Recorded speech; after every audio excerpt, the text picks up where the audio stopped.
Joe Milton, 6'5", 246 pounds, only 25 years old, and a second-year player. Now, when I think of Joe Milton, he's clearly a project player. Project players are these type of guys who show you just enough of flashes of greatness to kind of hook you in. The flashes look so good that you can't kind of help but root for them. Joe Milton's the perfect example. He's 6'5", 247. He's about as physically close to Cam Newton as you can find, with only a 2-pound difference. Now, most people look at Joe and they say he can't really play, but he's only a second-year player, and he's a project.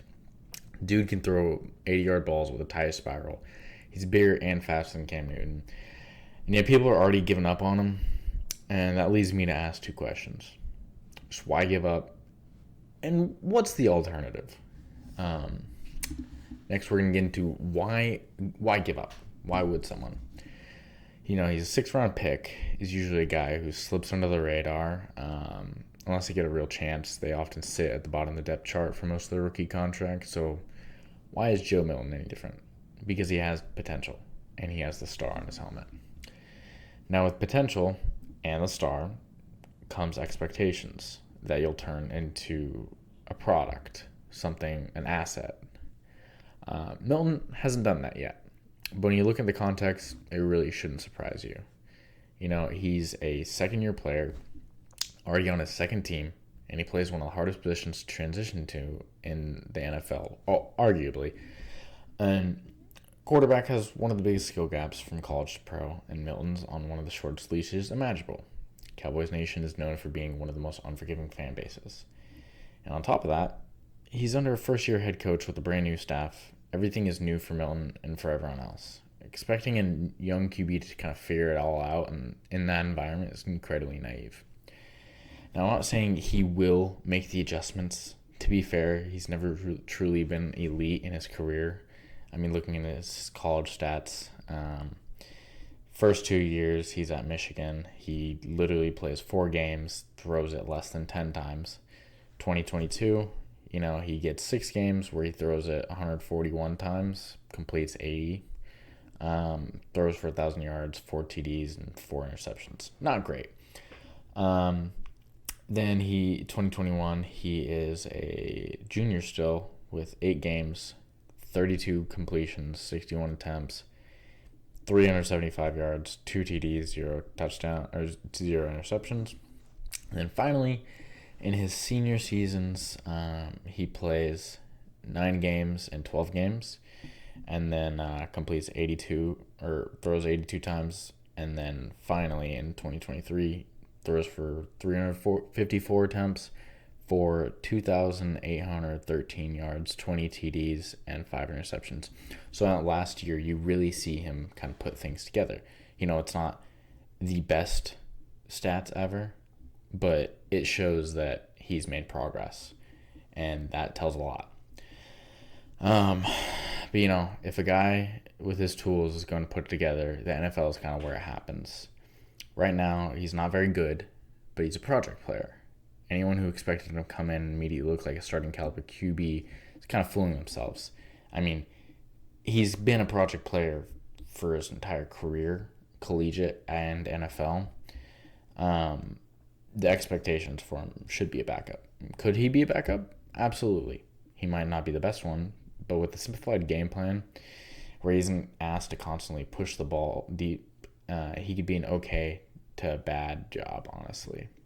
And as a Cowboys fan who's watched years of subpar backup QB play from washed-up veterans, I'd rather watch a 25-year-old with actual playmaking potential. Yeah, he needs massive development, but I'd still rather watch a guy throw an 80-yard pick than a 20-yard one. Cooper Rush. Let's just kind of go into the alternative. Will Grier. That's the only alternative, but I'm pretty sure they cut him. He's going to be on the practice squad likely, or probably will be. Let's just look at him. He's a guy who's literally only played in 2 games back in 2019, so 6 years ago, where he went 28 for 52 with 228 yards and 4 picks. Look, I get it. Joe isn't very good right now, but then here's Will Grier. The man is 30 years old, supposedly in his prime or entering his prime as a quarterback. Yeah, he hasn't seen the field, even as a backup, in over 6 years. So if the choice is, who do I want to watch lose when Dak is out, why wouldn't I pick the 25-year-old great value Cam Newton? On top of that, there's the development factor. You need to actually play players for them to grow. If they never see the field, they're never going to make mistakes, and they're never going to learn. They'll never improve. Overall, at the end of the day, let's be real. You're not winning many games if your QB1 goes down. That's a given, no matter who's your backup. As someone who's watched the Cowboys deal with QB injuries over and over, I know that the backups 1 to 2 extra wins usually don't mean that much. If anything, they'll hurt you because instead of a top 10 pick, you're stuck in the 15 to 20 range where the talent drop-off can be steep. Joe Milton isn't good right now. I'm not pretending he is, but regardless, we're getting bad QB play, whether it's Milton or Will Grier. At least with Milton, there's the chance he starts to make progress and grow into an NFL quarterback. He's played two preseason games for us. That's it. Well, 3 now. And even then, the staff gave him a watered-down game plan, force-feeding him throws instead of running a balanced offense that established the run, mixes in play action, and helps him set into a rhythm. So yeah, he's not very good, but he also hasn't exactly been dealt the greatest cards. I mean, I think the preseason was a great representation of who he is as a player. It looks really rough at the start, and then that third game, he kind of showed you why people want to give him a chance. Because look, I think it was the second game. We started off with 6 or 7 straight passes, and I don't know if any of them were play action. Even if they were, how are you going to run a play action when you haven't established the run? It's just, he wasn't given a good chance. And that's nothing to Shoddy. Shoddy obviously wanted to give him an opportunity to show what he can do with the passes, but at the same time, you're not really giving him a fair shot, because how many quarterbacks can throw 7 straight passes and have success? Not many. Not many at all. I mean, I think we've gotten to the point where our expectations of quarterback are way too high. I mean, we had, 2010s, early 2000s, where you had Peyton Manning, prime Aaron Rodgers, Tom Brady, Drew Brees, Andrew Luck, all these quarterbacks, I'm sure I'm missing a few, who could throw over and over and over and over and over again, and you'd still be fine. You can't do that with many. I think we've gotten a little bit spoiled with that, and now we kind of expect, if they're not throwing a ridiculous amount of times, or I can't just force feed them the ball, then they're not good. I think both Dallas quarterbacks are a great example. I think Dak's best when he's throwing 30 times a game. Maybe a little bit more if he's doing well, but you don't want the dude throwing 40 to 50 times a game. You're not going to see success that way, and he's not going to see success. That's not who he is. He is incredibly talented, and sometimes you can win off that, but more than likely it's not going to end well. And I think Joe Milton's very much in the same situation. I mean, he's still developing, so you can't expect him to sit back in the pocket the whole time and see success.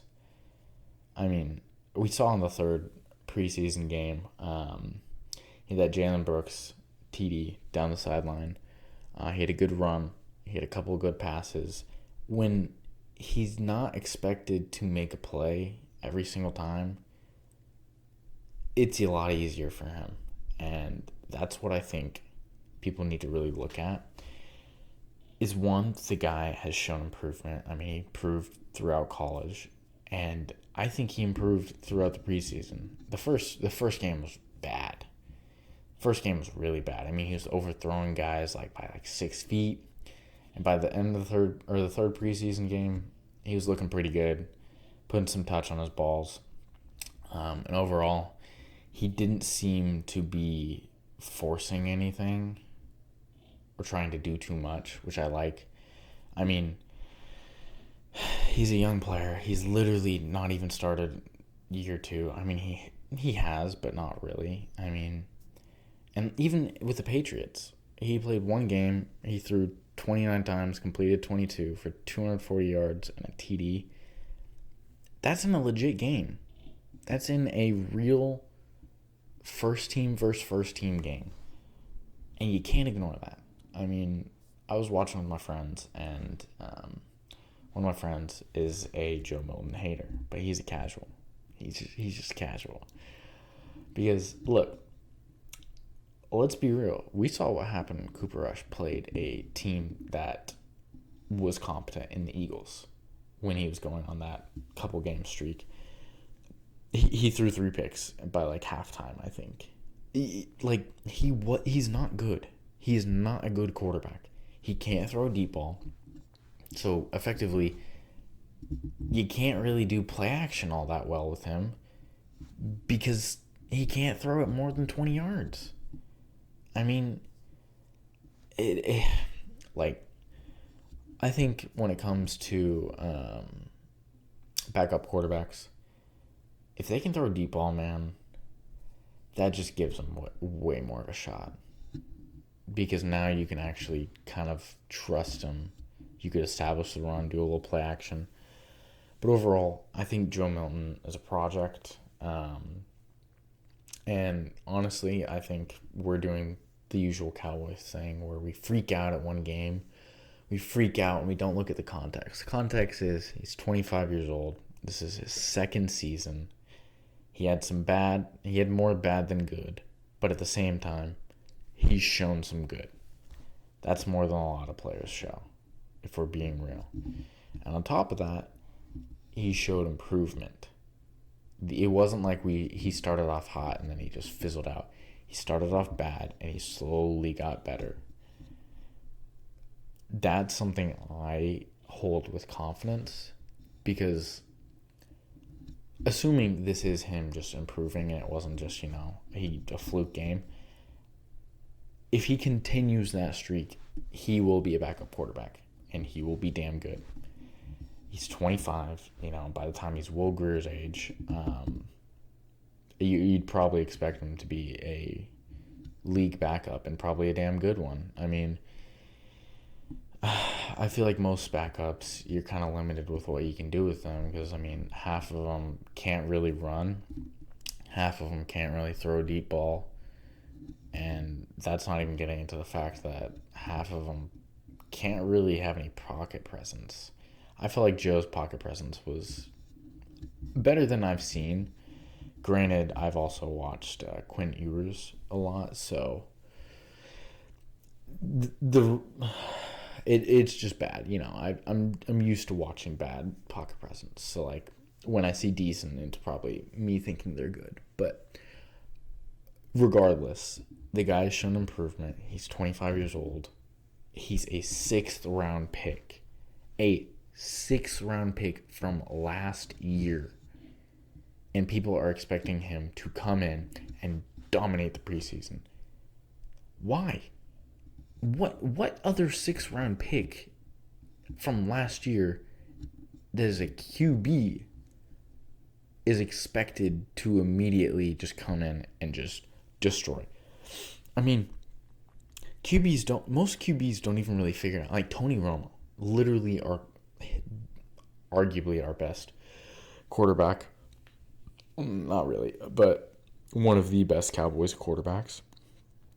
It took him how many seasons to even get off the practice squad? Like, come on. What are we doing? We've literally seen this before with Tony. It takes a while for guys to figure out, and that's okay. If I see improvement on a guy who's 6'5", 246, faster than Cam Newton, can throw it 80 yards, I see that guy improving, yeah, I'm fine with him being my backup. And, if we lose every game he plays for the next, 2 years, whatever, dude. I'm fine with it because year 3, he's probably going to be pretty damn good and we're going to win a few games. I'm not saying he's going to be the next Cowboys starting quarterback, but hell, dude, if you think he can't play, I'm sorry. You just weren't watching. He can play at times, and I think he'll put it together, and we'll see that he's a backup quarterback. and I'm not confident in saying he's a damn good one, but shit, man, at least give him a shot. That's all I'm asking for. But yeah, thank you guys for listening. That's what I think the Joe Milton Experience is, which really it's more of Cowboys experience.